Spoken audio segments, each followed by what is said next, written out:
So I made this tutorial for an iPhone 17. Is there any difference between the 17 and the 16? I have no fucking idea, but every time a new iPhone comes out, they want me to make a new video. So I made the video on my channel. Turned out people like this very much. But I showed you how I modeled this thing, and then people wanted to see me make another video about the lighting, how you make the animations, how you present it. So let me make this quick video about the lighting.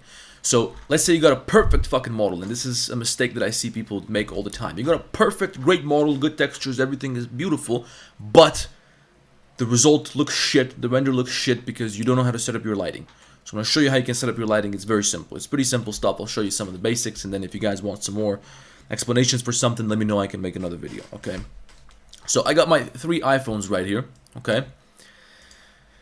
I got my 3 iPhones right here. They got some simple materials, okay, just so you get an idea of what the materials are like. I got, let's say, this body material. I got a bunch of materials. It's a big fucking mess over here, but basically what's happening on these surfaces is I got a Voronoi texture node running through a color ramp node to control the colors, and that creates these little specks on the surface. That's kind of what electronic surfaces look like, or the surfaces of electronic products. So you got these little specks.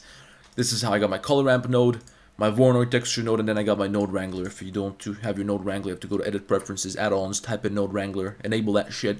Then you select your Voronoi node and you press Control T. You get these two and just set them up the way I set them up. And you're going to have this beautiful texture, and you can have some different variations. This is just a basic material, which is maybe a little bit less saturated than this one. So just you have some variation, but basic fucking materials. Of course, it's metallic, regular roughness, so nothing really interesting about the materials. Okay, it's pretty basic shit. But it's the lighting that makes it look nice and cute. So here's what I did, okay? I got my 3 iPhones here. Don't worry about these lights that I placed on the inside of my cameras, okay? Because those lights are just tiny little bulbs just to make these things blue, so they look a little bit cuter, because otherwise it's just a black spot here and it doesn't look like anything. So I placed a little light there. Well, you might want to place some local lights from time to time just to accentuate certain details. I think that's the right word for it, all right? But the most important thing is you gotta have your big lights set up. So let me just show you what that's gonna look like. Let's just get these out of the way. I think I can just hide them. How happens if I unhide them? There we go. If I hide them, they shouldn't have an effect on my shit anymore, right? So the one thing I usually do first is I add a light behind my scene. Okay, so let's hide these 3. I add a light behind my scene, all right? And that creates this little outline around my model. This is what I do when I have a completely dark scene. Alright, this is the first thing I add. I still got some shit on the side, which I'll get to, but this is usually the first thing I do, just so I can get a feeling. It's like it gives you an outline for your scene, so it just helps you kind of highlight the edges around the outside. And if you ever look at product commercials, you're gonna see that a lot of times they have these edges highlighted. Sometimes I use a completely white light. Sometimes I make it slightly blue, just very slightly blue, because that might suit the situation. But in this case, I just went with white because we got a cold color here, warm color here, okay? So just something to highlight your edges on your object. And this light, in my case, it's about this big. You can see it's right here. It doesn't highlight all the edges. It just highlights some of them. That's the way I wanted it. I didn't want no highlights on this side.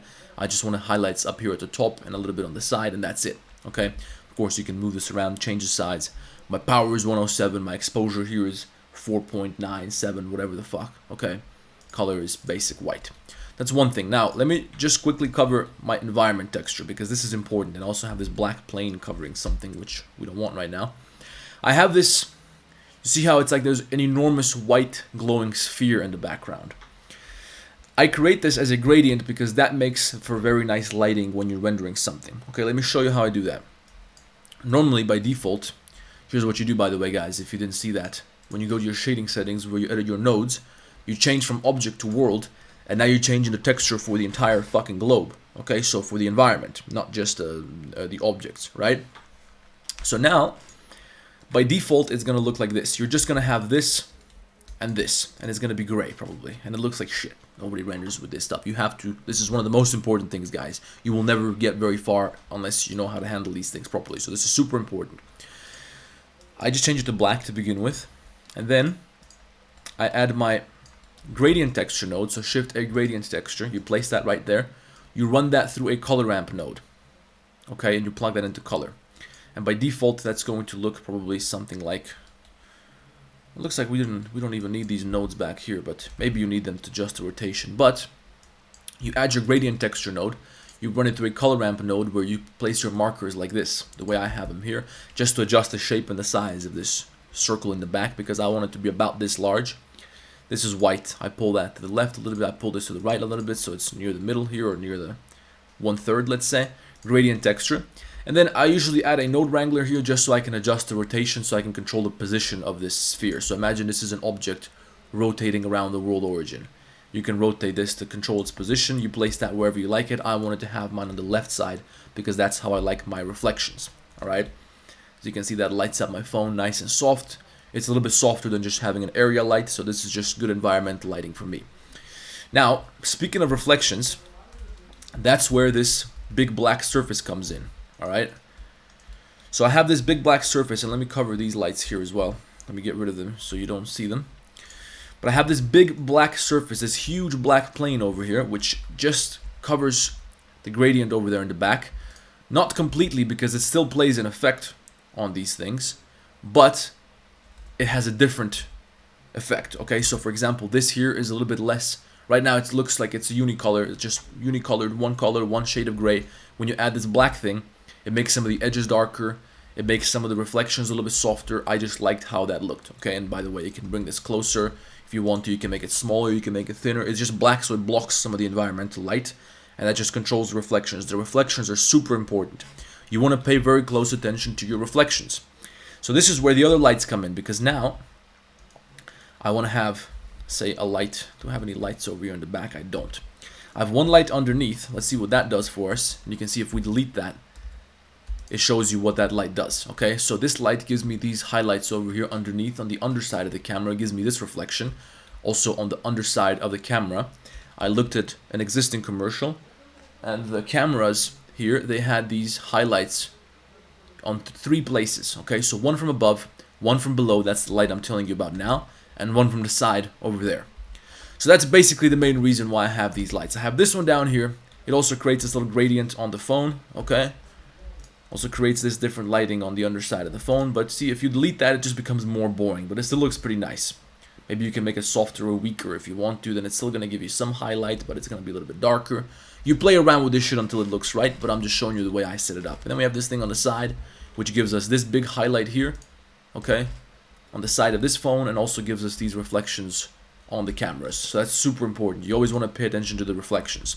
You don't want this to be too large, because if it's too large, the reflections are going to lose their beauty. Okay, they're going to become too big, and it's going to become too pale and just constant and large, and the entire side is going to just look like there's a supernova in your neighborhood. Okay, and one above, nothing really interesting going on here, just a fucking light above the scene, so it's highlighting the top and the bottom. Now you might think that this is quite powerful. These lights are very strong. All right, and I can show you the power. So 8, 10 white, 10, 10 white.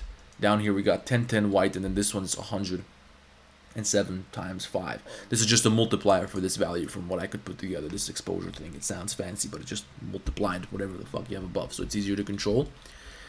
But you might think that this is a little bit too rough, that this is a little bit too powerful, it's a little bit too pale, but another thing you have to understand is that you're going to post-process your image, alright? And by the way, usually you want to try and align the side of your object with the side edge here. You don't want this to be at an angle because it's going to look ugly. So avoid that if you can. Just keep that in mind when you place your camera up or down.